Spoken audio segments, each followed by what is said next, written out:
Assalamualaikum semua. Hari ni Abah buka puasa kat rumah adik ipar Melo. Jauh juga lah rumah dia. You guys tahu tak, subuh tadi sebelum sahur Abah basuh lah kapet, basuh kerusi semua, pakai power jet ni semua happy. Sekali hujan ribut lah hari ni kan. Gila, brutal hujan hari ni kan. Takut. Violent man. Violent sekali dia. Jalan tak jam.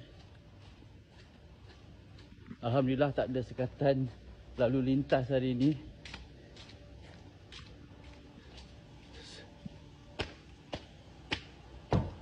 Suasana berbuka di kompaun rumah Abah tenang dan sunyi. Okey, sampai dah rumah Melo. Kita masuk ikut pintu dapur. Assalamualaikum. Sudah sihat? Assalamualaikum. Assalamualaikum.